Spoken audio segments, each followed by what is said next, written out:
Apreciados amigos, soy el pastor y doctor Jorge Eliezer Rico, quien tiene el gusto de saludarles y extenderles una cordial y sincera bienvenida a su programa, Conexiones Bíblicas.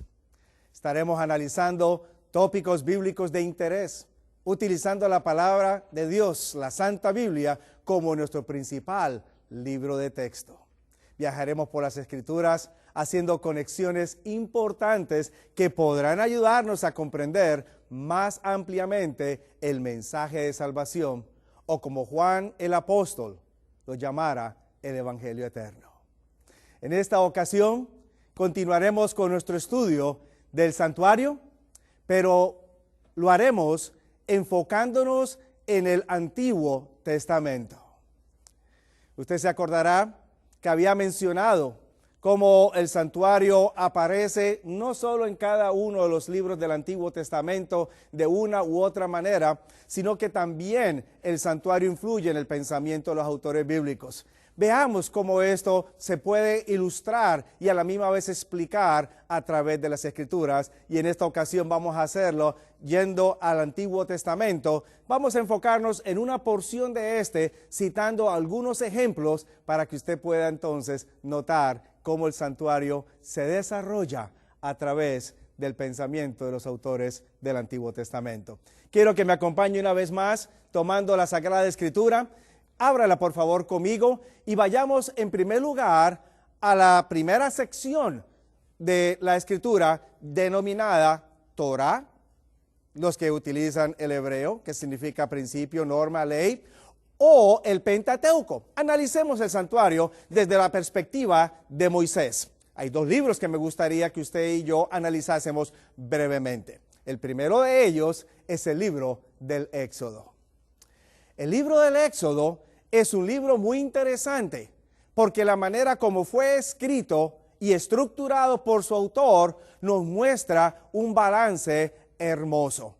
Utilizando una vez más la pizarra, vamos a ilustrar este balance. Acompáñeme.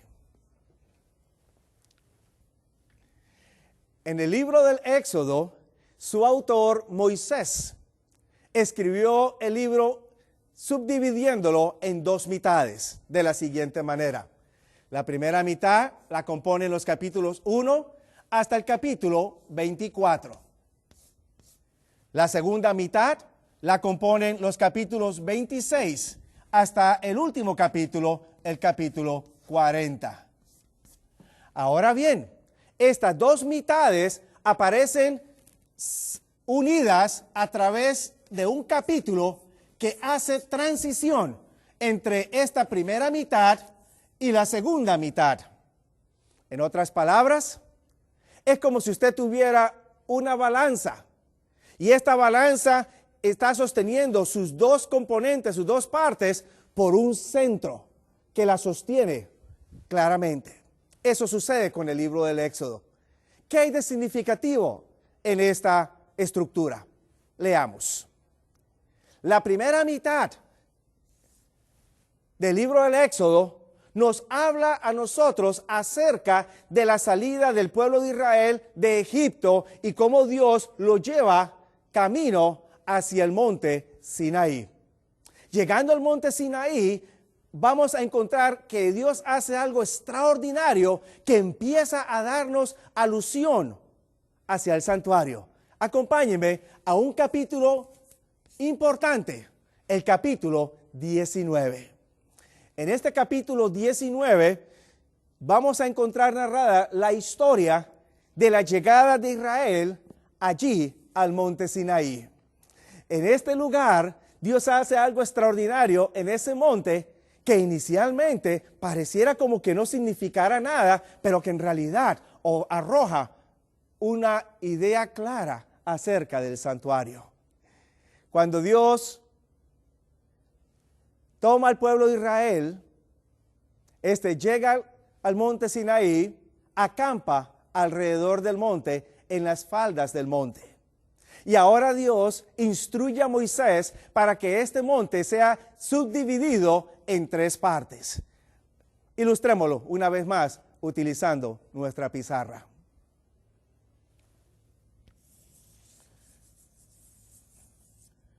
Como usted notará, no soy el mejor dibujante, pero quizás si ambos utilizamos nuestra santa imaginación, podremos entonces ir ubicándonos y entendiendo.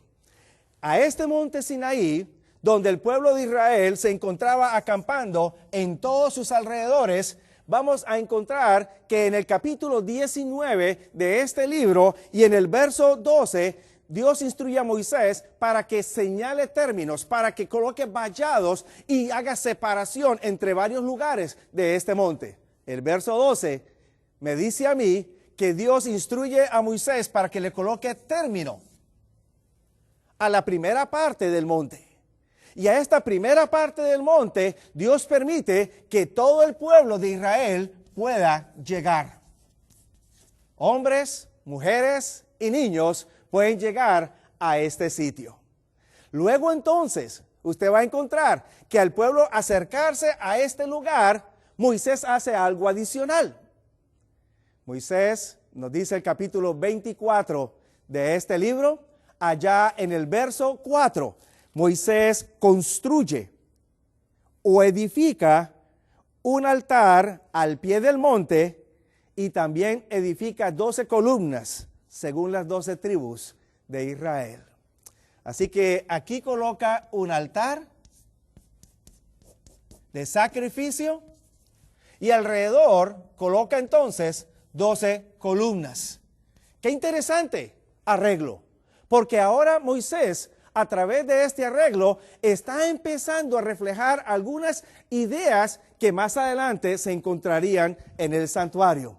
A la entrada de este habría un altar y alrededor de ese altar sería sostenida las paredes y las cortinas con unas columnas. Interesante este arreglo. Nuevamente, en este lugar solamente puede llegar todo el pueblo, pero nadie puede traspasar este término. Seguidamente, la Escritura me dice a mí que ahora Dios procede a dar otra instrucción más a Moisés. Capítulo 19 y el versículo 24 me dice a mí que ahora Moisés necesita señalar otro término para dividir ahora el monte en otra mitad. Y allí solamente van a poder cruzar un pequeño grupo de personas.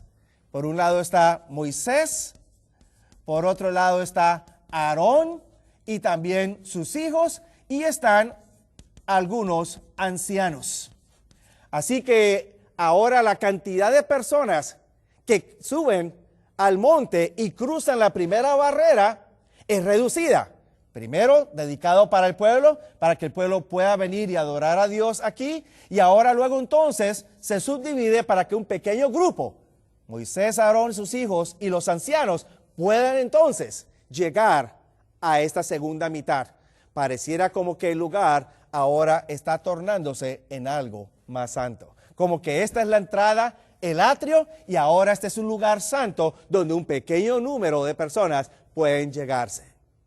Ahora, mi querido amigo, no todo termina allí, porque luego el capítulo 24 y el versículo 1 y el versículo 2 me dice a mí que habría una tercera división, que sería la cima de la montaña. Y a esta cima de la montaña, solo una persona podía llegar, y esa persona era Moisés. Y aquí, en esta cima, se realizaría entonces el encuentro entre Dios y Moisés. Qué interesante este arreglo. Encontramos entonces que en este monte Dios lo subdivide en tres partes. La primera parte como que si fuera un atrio, una entrada donde llega todo el pueblo. La segunda parte donde el lugar se torna más santo porque ahora solamente un pequeño grupo de personas sube. Y luego entonces un lugar más santísimo, la cúspide del monte, porque allí va a ser el encuentro de Dios con un solo personaje. Y este personaje en aquel momento era Moisés.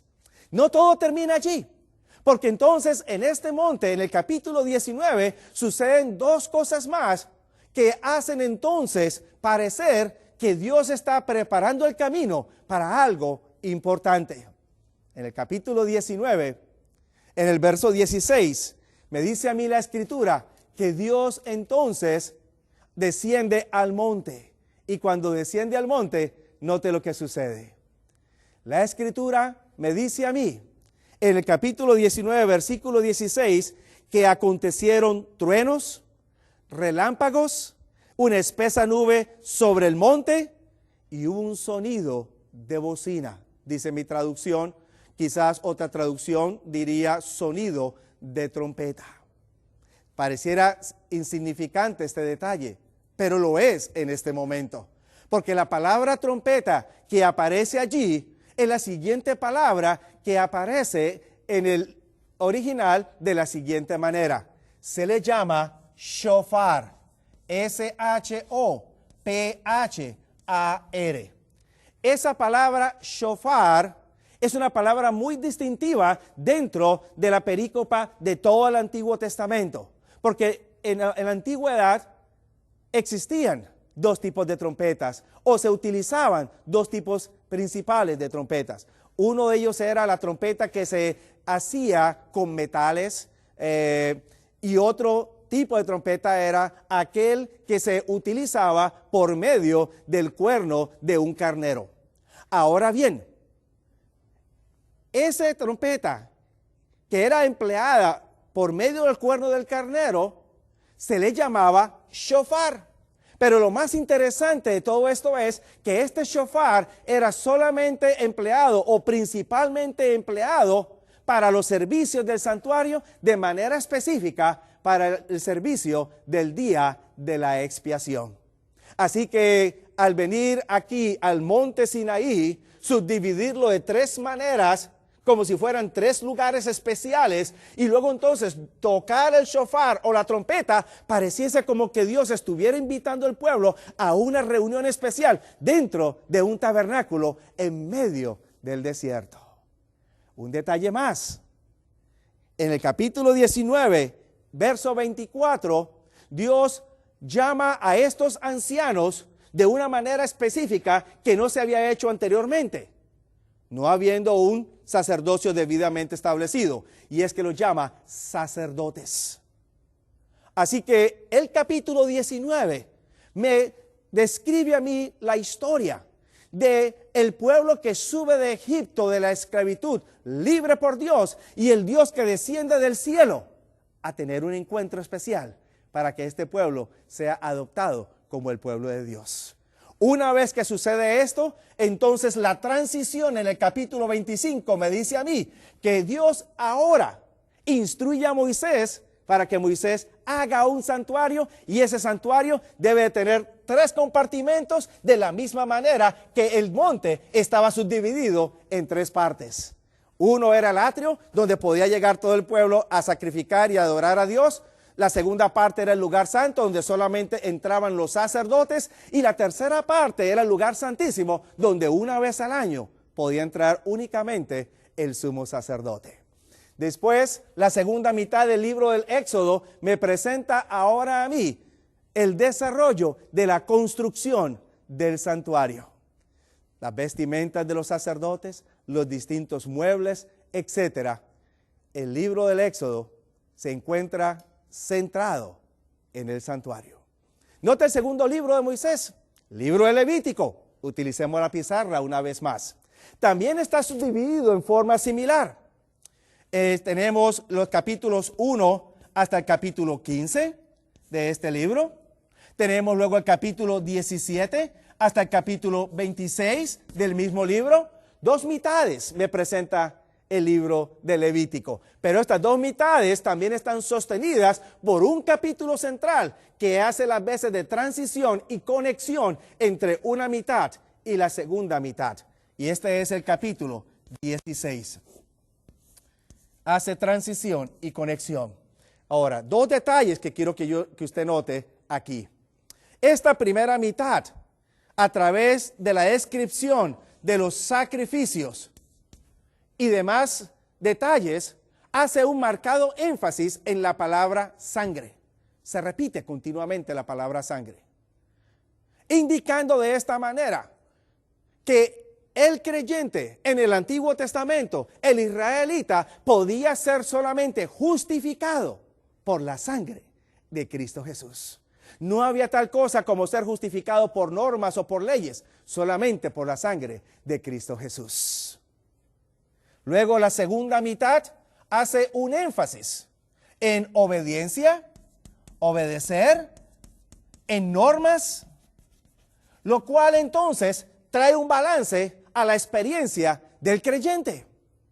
En este balance me está diciendo a mí el libro de Levítico, Moisés a través de este libro, que el creyente en su experiencia religiosa únicamente puede ser justificado a través de la sangre del Cordero y que esta justificación después lo llevaría a él a obrar de una manera en armonía con los principios de Dios, a obedecer los principios de Dios, a cumplir con los principios de Dios. Pero entonces, el rol del capítulo 16 es central aquí, porque el capítulo 16 me dice a mí que este marcado énfasis en la sangre del Cordero, este énfasis no sería algo indefinido.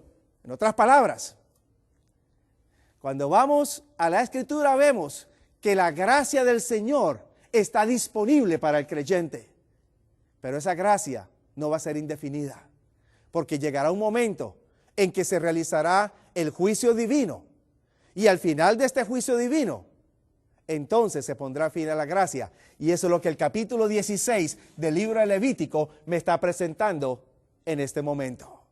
El juicio de Dios pondría fin a la gracia de Dios, y este juicio se realizaría según las obras de cada uno de los creyentes. ¡Qué balance hermoso! El mismo balance que aparece en el Nuevo Testamento, en el libro de Santiago. Somos justificados por la fe, pero la fe sin obras es muerta. Es el mismo mensaje del libro de Levítico. Ahora bien, vayamos un poco más adelante. No solamente Moisés me habla a mí del santuario, también los libros históricos me hablan del santuario. Comparto con usted un ejemplo de estos libros. Está el caso del libro de Josué, libro que se escribe después de Deuteronomio. El libro de Josué nos narra la historia de cómo el pueblo de Israel, después de haber pasado 40 años por el desierto, ahora el pueblo se alista para entrar a conquistar la tierra prometida. Hay algunos detalles que surgen en la historia que vamos nosotros a analizar a continuación en forma breve. En el capítulo 2 del libro de Josué, encontramos que antes de que el pueblo pudiera entrar a poseer la tierra prometida, Josué decide entonces realizar una estrategia. Toma a 2 hebreos, los manda hacia la ciudad de Jericó para que sirviesen como espías, observando todos los lugares, los entornos de la ciudad, y de esta manera ellos poder preparar mejor su estrategia para la conquista. Ahora, sucede algo interesante aquí, porque cuando los espías llegan a la ciudad, los habitantes de la ciudad se dan cuenta de su presencia y entonces le avisan al rey y empiezan a buscarlos para querer matarlos. El relato bíblico en el capítulo 2, a partir del versículo 7 en adelante, me dice a mí que ahora buscan a estos dos espías. Pero una mujer los esconde. Y noten ustedes lo que pasa en este lugar. La Escritura me dice a mí que la mujer, a partir del verso 9, reconoce que Dios le ha dado esa tierra al pueblo de Israel. Reconoce que hay miedo en toda la ciudad de Jericó y en todos sus habitantes, y reconoce que esa ciudad va a caer. Y luego en el versículo 11 hace la siguiente confesión: oyendo esto, ha desmayado nuestro corazón, ni ha quedado más espíritu en alguno por causa de vosotros, porque Jehová, vuestro Dios, es Dios arriba en los cielos y abajo en la tierra. Hay ahora entonces un arreglo. La mujer pide que sea protegida, ella con su familia. Y entonces el arreglo consiste en que si ella está dentro de su casa con sus familiares el día de la conquista, su vida sería preservada. De lo contrario, no sería preservada. El día de la conquista, Josué presenta su estrategia.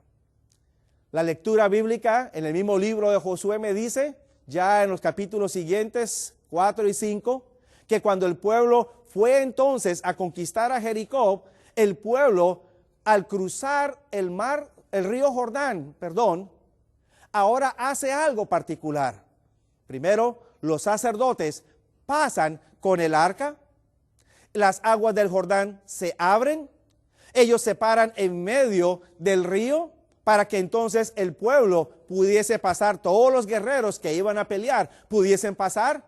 Y luego entonces, en medio del río, Moisés construye un altar a Dios.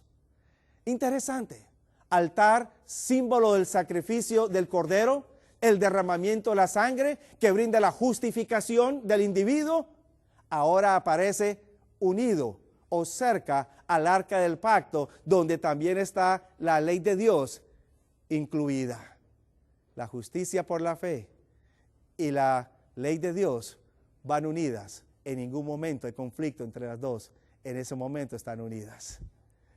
Cuando cruzan el río Jordán, ahora el pueblo se dispone a conquistar la ciudad y la estrategia consiste en dar vuelta alrededor de la ciudad una vez por 6 días.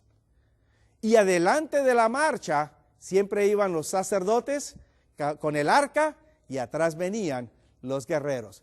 ¿Qué tenía que ver el arca en todo esto? En el 7º día dieron 7 vueltas y luego entonces se pararon todos alrededor de los muros. Si usted continúa leyendo el relato bíblico, va a encontrar que fue justo en el momento cuando se toca la trompeta. ¿Quisiera usted adivinar qué tipo de trompeta era? Efectivamente, era el shofar. Al tocarse el shofar, los muros de Jericó caen. Y ahora viene la conquista. Y todo Jericó perece, con excepción de Rahab y sus familiares. Qué interesante. Arca, elemento alusivo al santuario, sirve para que pueda haber conquista, pueda haber juicio en Jericó y finalmente entonces salvación para Rahab y sus familiares que habían aceptado que Dios es grande en los cielos y Dios es maravilloso también en la tierra. Otro grupo de libros en el Antiguo Testamento se les conoce como los libros sapiensales. Estos son los libros que fueron escritos incluyendo poesía en ellos, como por ejemplo Proverbios, Eclesiastés, Cantar de los Cantares, Salmos. También estos libros tienen que hablar o tienen que mencionar algo acerca del santuario. Acompáñenme, vamos a leer algunas de estas referencias que aparecen en estos libros. En primer lugar, quiero que me acompañe al libro de los Salmos, el Salmo 27. Salmo 27, versículos 4 al 6. Salmo 27, versículos 4 al 6. Estoy seguro que usted en algún momento ha leído este pasaje y ha sido una bendición y una gran promesa para usted. Noten el Salmo 27. David dice a partir del versículo 4, una cosa he demandado a Jehová, esta buscaré, que esté yo en la casa de Jehová todos los días de mi vida. ¿En dónde? En la casa de Jehová, para contemplar la hermosura de Jehová y para inquirir en su templo, porque él me esconderá en su tabernáculo en el día del mal, ocultaráme en lo reservado de su pabellón. 3 cosas encuentra David que ofrece el templo de Dios. Número 1, puede contemplar la hermosura de Dios. Número 2, puede inquirir, puede preguntar, puede aprender. Y número 3, encuentra protección. ¡Qué hermoso! Note usted el siguiente salmo, el Salmo 84 y el verso 10. Salmo 84 y el verso 10. Una vez más, el salmista, haciendo alusión al santuario, dice lo siguiente: porque mejor es un día en tus atrios, o sea, en el templo, que 1000 fuera de ellos. Escogería antes estar a la puerta de la casa de mi Dios que habitar en las moradas de maldad. El templo es central en el pensamiento del autor de Salmos. Un salmo más, Salmo 73. Salmo 73. Narra una experiencia muy interesante. Es la experiencia de Asaf, un músico en los tiempos de David. El Salmo 73 me menciona a mí que Asaf pasó por la experiencia de reconocer que Dios era bueno y que era bueno a los de limpio de corazón, pero a él casi se le resbalan sus pies. Y casi se resbala porque mientras Asaf, quien era un levita que trabajaba internamente en el templo, dirigiendo la música y sirviendo a Dios, observaba afuera cómo los impíos hacían sus actividades de maldad y progresaban, prosperaban, y él se preguntaba, ¿qué está pasando? ¿Dónde encontró Asaf respuesta a sus inquietudes? ¿Sería Dios justo o no sería Dios justo? Noten dónde encuentra él respuesta a sus inquietudes. El mismo Salmo 73, en el verso 17, me dice a mí que hasta que él vino al santuario de Dios, entenderé la postrimería de ellos. En otras palabras, es en el santuario donde él encontró respuesta a sus inquietudes y pudo entonces él ahora tener pie firme delante de Dios. Este principio de actividad del Antiguo Testamento es solamente una ilustración de cómo el santuario influye en el pensamiento de los autores bíblicos. En la próxima ocasión analizaremos el santuario desde el resto de la perspectiva del Antiguo Testamento. Dios te bendiga.